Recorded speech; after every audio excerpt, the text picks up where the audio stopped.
Welcome to Running in the 70s, where we interview, meet, and get to know athletes of all kind who were running in the 70s. I'm your host, Matthew Kleinowski.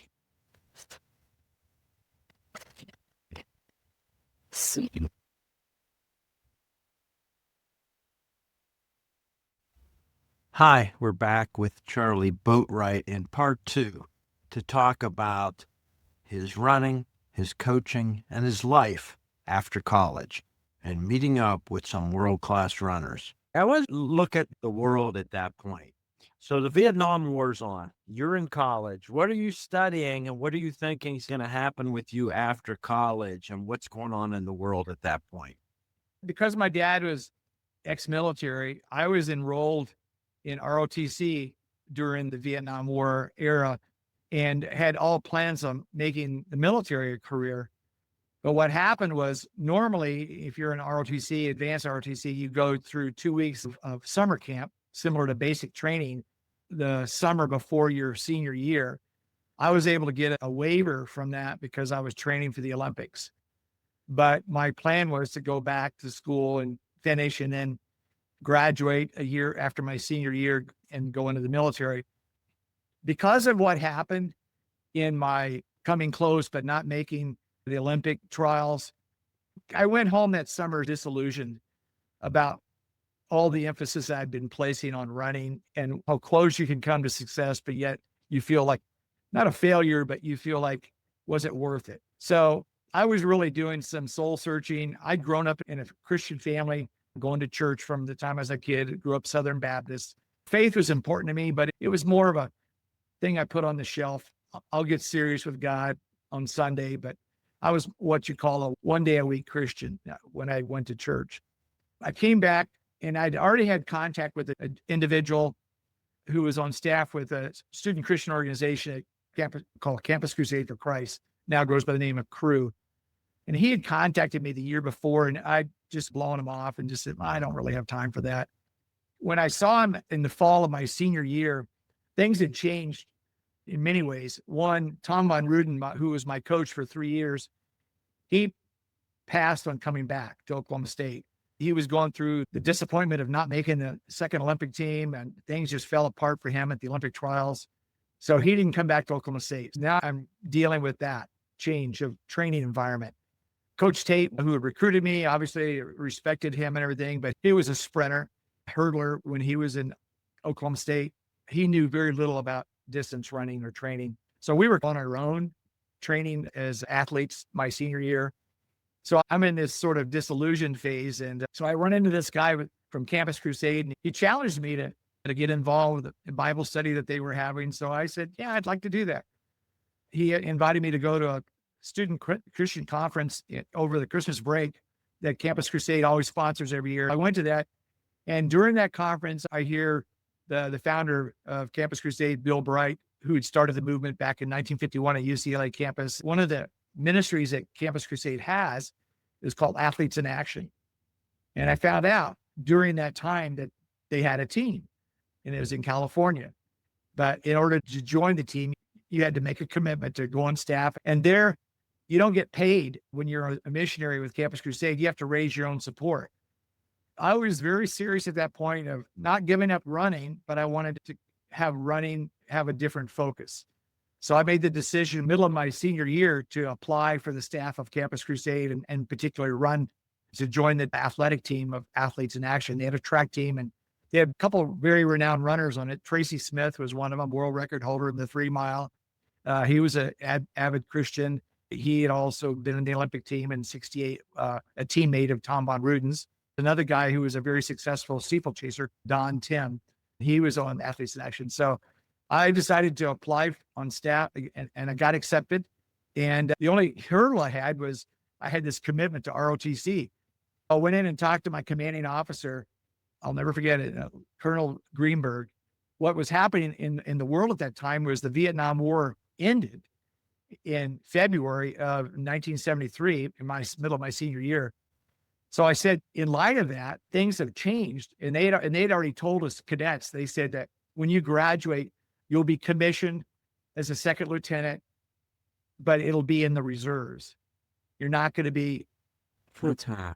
I said, when I signed up for ROTC, I wanted to follow my dad's footsteps, and I wanted to be an Army officer for 20, 30 years. That was my career goal. And I said, the military has changed the parameters now. I can't fulfill that. I'm only going to be, I called it jokingly, a weekend warrior. I said, I don't want to be a weekend warrior. So I petitioned to get out on a hardship basis. And he said, all my other instructors think that you're just trying to pull a fast one and get out of it. I said, no, this is serious. And you can check. This is what my plan is. I'm going to go on staff with Campus Crusade. I'm going to be a missionary. So I would really like to get out. So I was able to get released without having to pay back $1 of my scholarship money that I'd gotten from the military. And I was able to go on staff with Campus Crusade after my senior year. So that was the pivotal direction where running was still important to me, but it wasn't all encompassing where it defined who I was. It was just part of my identity. Let's talk a little bit about ROTC logistics here. If you weren't a scholarship, athlete scholarship, in ROTC, the way it worked for people, if you could get in for about 2 years, right, before you made a commitment, and they would pay for your college and then get your obligation of 5 years. You were on an athletic scholarship. So what was the ROTC money? The ROTC money was basically spending money. I think I got $150 a month. So during my junior and senior years, they call it a stipend. And so it wasn't enough to pay for my scholarship or my tuition. It might've been enough to pay for my books, but I think that was the gist of it. So there were guys that were full scholarship, ROTC scholarship from their freshman year on. And those guys didn't have their tuition paid for. I wasn't one of those, but my junior and senior years in advanced ROTC, I did. Anyone that goes into their junior year after their sophomore year in ROTC, you have to hold your hand up and swear allegiance. And you're signing up for the reserves. Yeah. And then it's conditional upon your completion of the ROTC program and going to summer camp and all that. Then you become commissioned. So I was never commissioned because I resigned prior to that. I'm a bit shallower. I joined ROTC. I was an athlete in my freshman year, and I was like, I don't want to take phys ed. I could get out of it at ROTC, and I went in, and ROTC the first year is great. They're all recruiting. Everybody gets an A in the classes I took. They help you. It's fun. And I had long hair, and they're like, that's fine. I had long hair up underneath my cap. Second year they came in, and he said, I don't think that hair is going to stick it anymore this year. So shallow as I am. It was a lifelong fulfillment because of my dad's being in the military. I always loved the military, respected it. And it was funny because my dad was an officer. Whenever I drive on the base, the guys would salute you because they're just saluting the sticker. Because all they're saluting is the fact that you're driving an officer's car. But I always loved that. And for me, when I was in ROTC, it was like, I never got to be in Boy Scouts. It was like a glorified form of Boy Scouts. You got to wear the uniform and march and all that kind of stuff. But I used to get teased because it was right at the height of the Vietnam War era. They would call me all kinds of names walking across campus like that, baby killer and all that kind of stuff. It was tumultuous times, not unlike today. One person I talked to about running in the 70s, Sam Bear, who was at Kent State, he left right before the National Guard shooting. His room, if he hadn't graduated, was right over looking out on that. So it wasn't a wild time. And I personally have done a lot of work with military over the years all over the world. And I've been at Fort Sill and teaching. It's an interesting world to be a part of. Yes. Like you say, in that era, it wasn't uncommon because I was a kid of the 60s. I had shoulder length, long hair as a runner. I've got a ponytail now. I don't know if you can see, but I only grew that out just out of rebellion more than anything else. But I was one of these anomalies in the fact that I was very patriotic. I was in ROTC, but yet all my favorite music was all the protest music. Joni Mitchell, Bob Dylan, all those kind of guys. But that was the music of our era. It identified the era in which he lived in. I wasn't a protester, but I loved their protest music. They were some of my favorite musicians. The Eagles, Crosby, Stills, Nash and Young, talking about Ohio. That was one of their favorite songs. But I wasn't in that group, but I sang their music. That's great. The era we're born, the exact era and times we're born into, and the choices, how those things swing. So, Athletes in Action, headquartered in California. What about your graduation? What degree did you get before I you got a degree in business administration. I had to actually go an extra semester to graduate because it wasn't uncommon. So I went one extra semester, but that was on my own nickel. I went home and asked my dad if he'd help pay for it. He says, "Nope, you're on your own." He said, "You've heard of student loans?" I said, "Oh, student loans. Yeah." So I ended up taking out student loans to pay for my last semester at Oklahoma State. Then after I graduated, I raised support financially to be able to be a paid missionary with Campus Crusade for Christ. I ended up not running that well. I never even came close to my time. I ran for them for 2 years. The fastest I ever ran was 4:12 in the mile, where I'd run 4:04. I did run my first cross country season with Athletes in Action was the fall of 73. I ran in the AAU Nationals and came in 48th place. I was the third scorer for Athletes in Action between Tracy Smith and Don Tim. I remember passing Craig Virgin. I beat him, but he was ahead of me, and he fainted like 100 yards from the finish line. And Wow. he was like lying on the ground when I went past him, but I finished in 48th place. But it was very hot and humid. And being from Illinois, he was not used to humidity. So he went out way too fast. And it was a very slow, sandy course. It was right near the campus of the University of Florida, Gainesville. The course was probably laid out by Frank Shorter and Jack Baxter and all those guys. That was probably my last decent competitive cross country effort, was coming in 48th place in the fall of 73 at the AAU meet.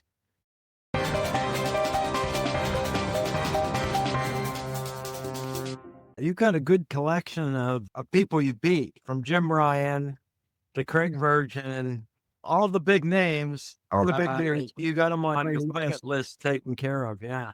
Yeah. I didn't even know I'd beaten Marty Liquori until I went back and looked at the results and go, "Oh my God, Marty was in the race." He was like back in 25th or 26th or something like that. But it was the kind of course where you went all out to try to keep up with Prefontaine and Bjorklund, and then you paid the price because it was a hilly course. And people will get into auction debt. That was my success, was I went out fast enough to stay in contact, but not so fast that I got into auction debt and just died.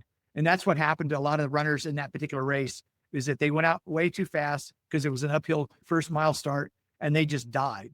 And unless you were a 10K runner like Prefontaine and Bjorklund, you just couldn't handle it. And even Dave Wottle, he was behind me the first 3 miles. He didn't pass me until the 4 mile mark. So he ran a smart race.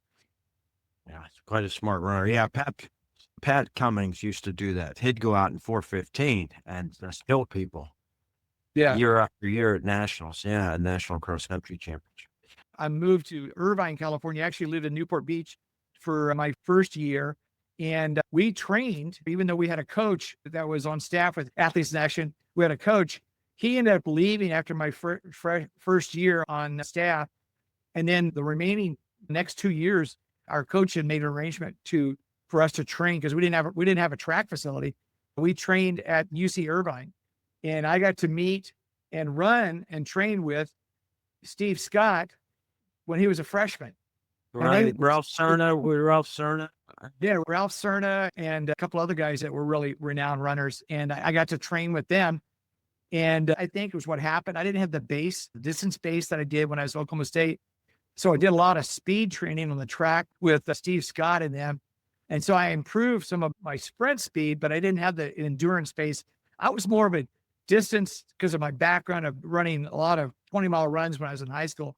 My strength was having a very strong aerobic base and then do speed work after it. Because I didn't really start doing speed work until I went to OSU, Oklahoma State. Most of my speed work in high school was nothing compared to what I did in college. But no, I had the experience of running with Steve Scott, still friends with him. I remember running track. I couldn't keep up with him. So what I used to do is I would run an interval, and then I would stop and jog across the middle of the infield and catch up with him on the other side. He was a world-class runner. He ran 4:08 as a freshman. And it was funny because he looked up to me because I was a 4:04 miler, and he would ask me advice. And what do I know? He goes on to become a world-class runner in the mile. Very down-to-earth, nice guy. But what amazed me about Steve Scott was his strength. He could go into the weight room and bench press like 300 pounds. The guy was strong. And his background was he ran 800 meters. I think he ran 152 in high school, but he was not a world-class beater in distances in high school. And he didn't develop until he got to UC Irvine. And then he became a world-class miler, but his capacity to work out, he was just a hard worker. And fortunately, similar to me, he didn't get very many injuries. So he was able to keep building year after year, because I think he went to the 76 Olympic trials is the first time he ran sub-4. But no, I had that privilege of running with him for 2 years. What about your running at the end then? You really didn't break 4:10 again in the mile. You had a mission in life with your mission with the crew. What about the letting go of the competition for you? Part of that probably had to do with the fact that I wanted to get married. I ended up getting married to someone that I met on one of these trips with Athletes in Action. And she was from San Luis Obispo. She'd grown up there, but she was going to college, nursing school at Cal State Bakersfield. We got married. She came on staff with me for a year. We left staff of Campus Crusade in 1976, and we moved to her hometown of San Luis Obispo. Now, after I moved there, I decided to give coaching an option. And so I approached Steve Miller, who is the new coach at Cal Poly San Luis Obispo. He didn't have national reputation at the time. He was just a very successful high school coach. I hit it off with Steve, and he liked me. He didn't hire me because he didn't have any money to offer me any money, but he gave me the opportunity to become a graduate assistant. And I was a graduate assistant at Cal Poly San Luis Obispo for 3 seasons while I was working towards getting a master's degree in exercise physiology.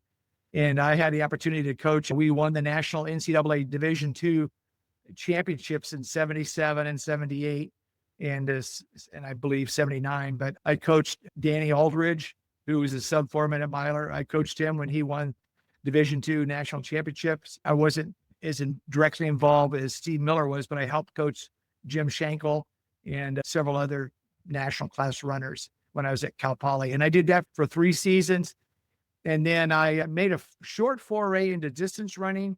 I'd never done marathons, so I always wanted to try the marathon. I started training for the marathon, and in 1979, I ran my first marathon in San Luis Obispo. I ran 2:38 and won the race at 6-minute mile pace.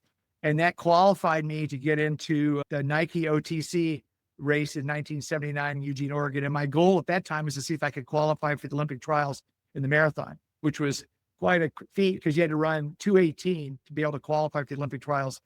I ended up going to Eugene, Oregon, and being a novice distance runner, I really didn't know much, understand or respect the event as much as I should have.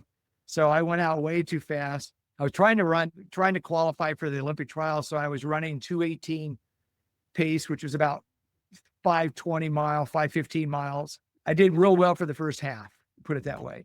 And then the last half, I walked. Pretty much, I didn't walk, I jogged. I had the distinction of Joni Benoit passed me with a half mile to go from the stadium.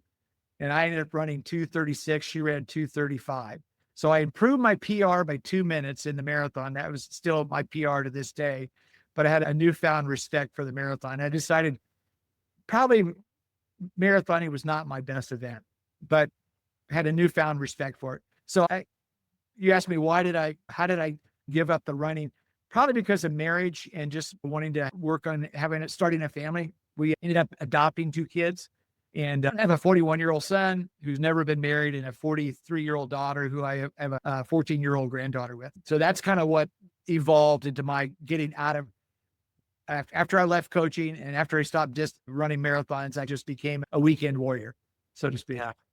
I was hurt. I couldn't do anything for a long time, but then everything got better and I stayed in shape. And then when I turned 60, I said, I'm going to get back in shape and race because I'm in Ontario, so I can win the state championship here. I won the 800. And then while I was there talking to everybody, I watched the steeplechase. It's like, there's only 5 guys in it. I'm going to win that next year because if you just live long enough, you can win everything. That's a young person sport.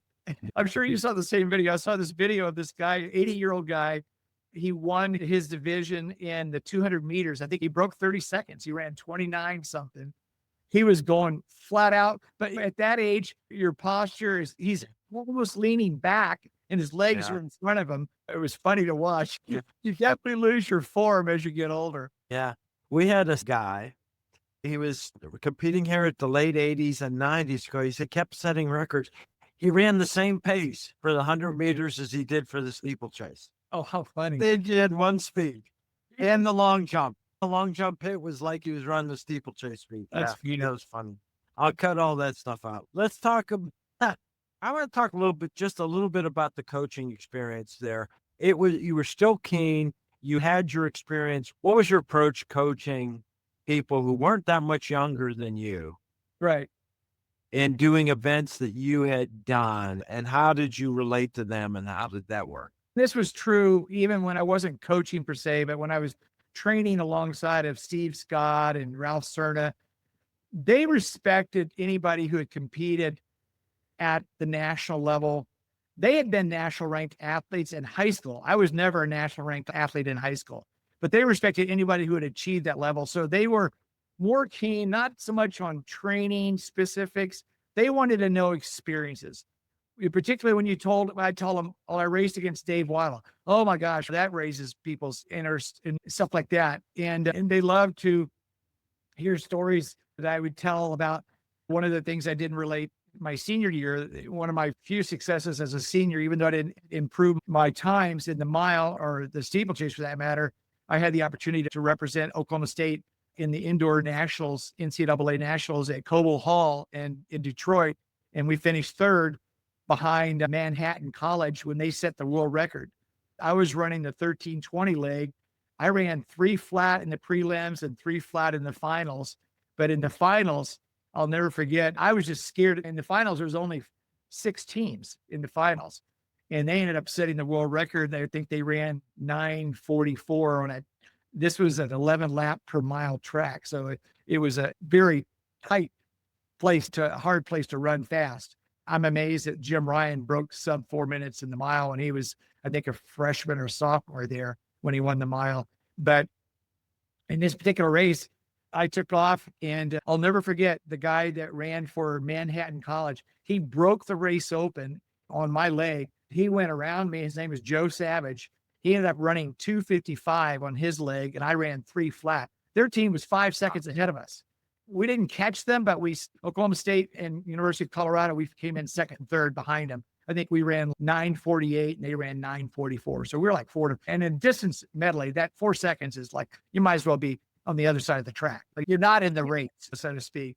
But they had Mike Keogh and Joe Savage and guys who were world-class distance runners. But I would relate these stories of having raced against these kind of guys, and particularly in those types of races. When you're racing in Coble Hall and 16,000 people, they're sitting right on top of you, the sound is amazing. It's like Indianapolis 500 Raceway, and it's just an intense environment. When I was a distance coach at Cal Poly, and even when I ran with Steve Scott, they love to hear these kind of stories because that's what they live for. They're wanting to have that similar kind of experience. So I think the thing I passed on to them was not only my experience, but just my dedication and commitment that success comes over doing the same thing over and over and again and hoping that you have good results in the end. And so consistency. So one of the things I tried to establish with my Cal Poly runners was I told one of the things that I did that I was not used to doing when I was so much in high school. I did a little bit, but not a lot. I didn't do it consistently. I said, I ran twice a day. I ran in the morning, 4 or 5 miles in the morning, and then I'd run my regular workouts in the afternoon. That was a whole new concept for some of these guys, particularly coming out of high school, because they were not used to training twice a day. They trained once a day and they were exhausted. So I said, well, if you really want to be national class or world-class athlete, I said, those guys train year round as well as multiple times per day. I'll never forget reading Dave Bedford's book when he was at the top of his game in 10,000 meters. He ran 3 times a day. He ran in the morning, he ran in the afternoon, at noon, and then he ran in the evening. But that's the only way you could run 200 miles a week. He was a big advocate of super mileage type thing. So I think I imparted to them that they wanted to be successful. I was still running myself. And when I lived in San Luis Obispo, I'd get up and run over to the dorms and knock on the doors and get these guys to wake up, let's go. And it wasn't a fast pace. It was just extra miles. But I said, all those extra miles, I use the analogy.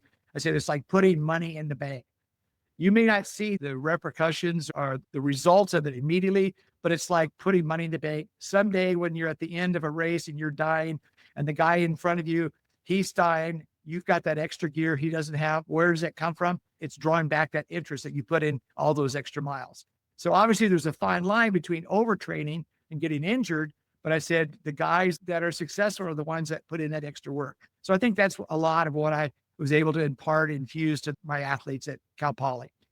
Next week on the 21st of this month, my wife and I are flying back to San Luis Obispo, not only to see my 2 grown kids and my 14-year-old granddaughter, but I'm going to attend. Cal Poly has their annual track meet there, and I'm going to be there. It's also a reunion of some of my former athletes and stuff like that. So I'll get to see them, and they're all guys in their 60s now. And here I'm 74 going on 75, and I don't compete anymore. My idea of a tough effort is I go to a local park. It has a 1 mile loop around the soccer fields, and I run 9 to 10 minute mile pace. So I'm thrilled if I can do that. That's great. So I'm still running, even at 74. Yeah. I'm not competing. I haven't run a 5K race in probably 20 years, but I enjoy the running and just the pleasure. One of my favorite quotes from, and they don't even know if it was actually said by the actual character, Chariots of Fire, Eric Liddell, who is the 400-meter gold medalist in the Paris Olympics 1924. He was talking to his sister, actually, why do you do this? Because he was challenged between making a commitment to his faith and being serious about being a missionary, which eventually he did, and ended up dying as a prisoner of war in China. But his sister asked him, why do you run? He says, when I run, I feel God's pleasure.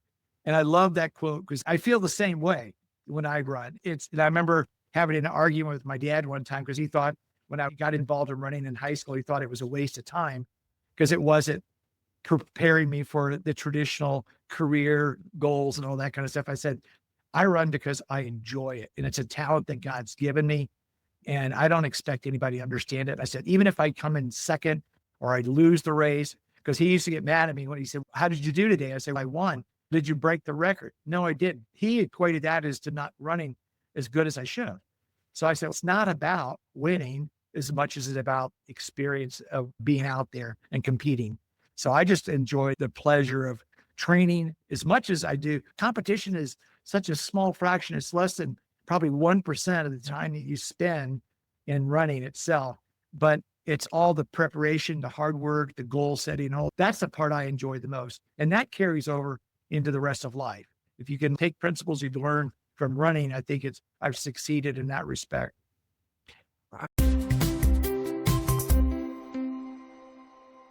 Do you think about that as it informed the other part of your family life or business life, those habits and that lifestyle that you developed all through competing?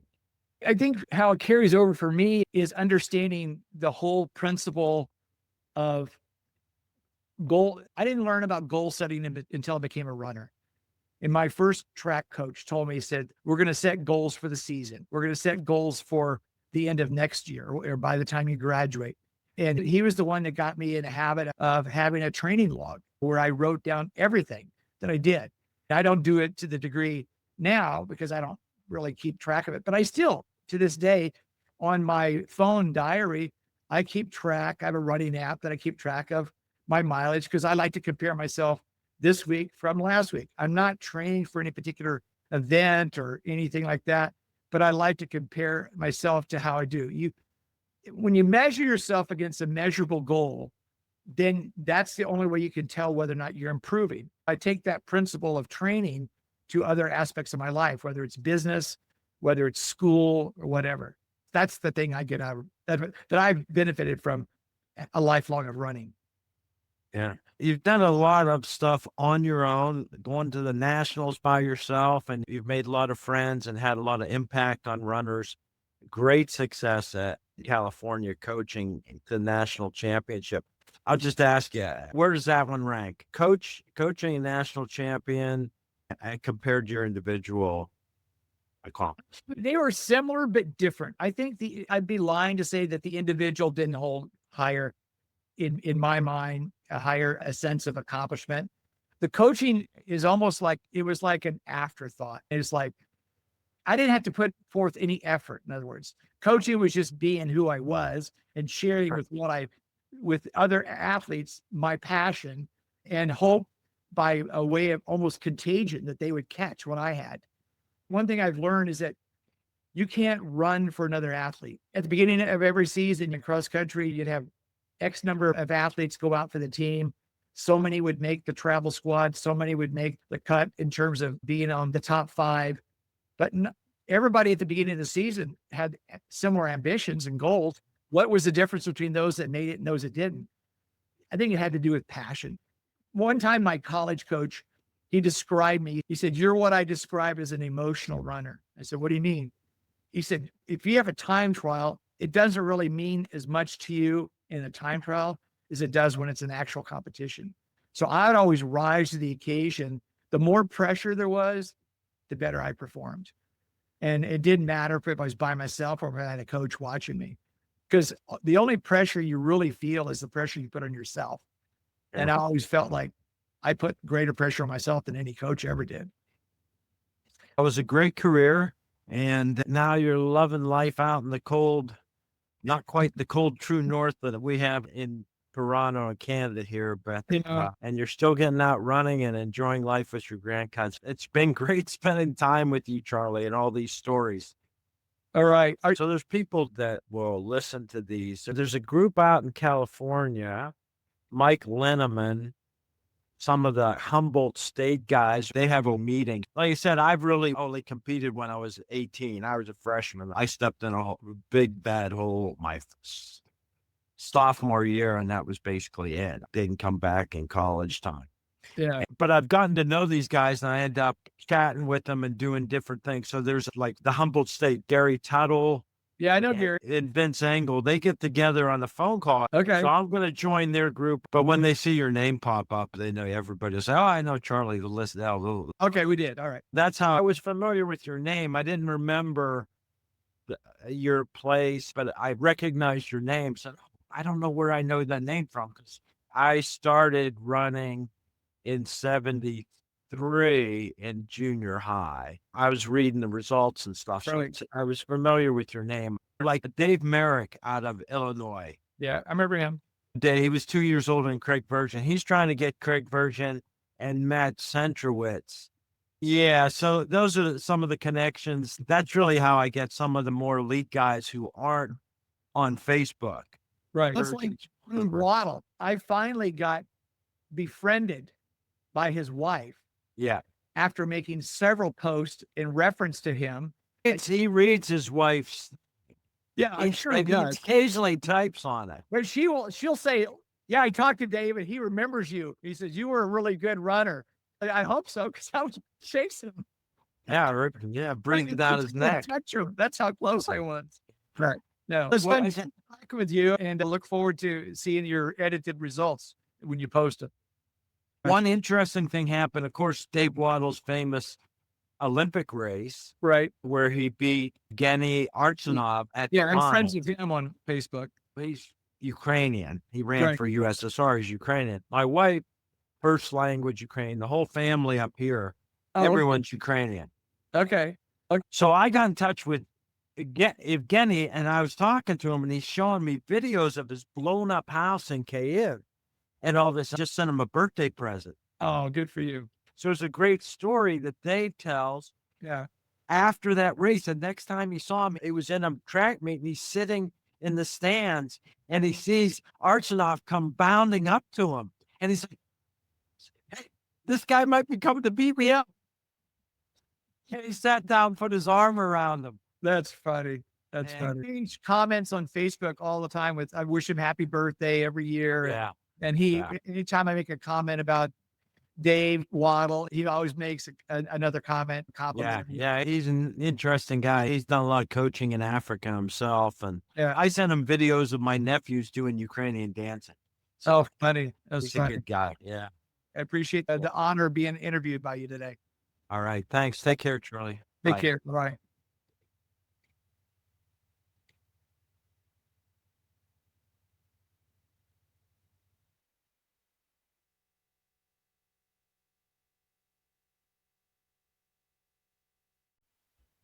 Hey, I hope you enjoyed another episode. Do you have someone you'd like to hear interviewed on the podcast? You can leave a comment on the YouTube channel or on the website, running70s.com. That's running70s.com. Let me know what you think of the episodes and anyone, including yourself, you'd like to hear interviewed. I hope you enjoyed another episode of Running in the 70s. Voices, stories, and memories of athletes who were running in the 70s. Until next time, wherever you are, keep looking forward and don't forget to look back.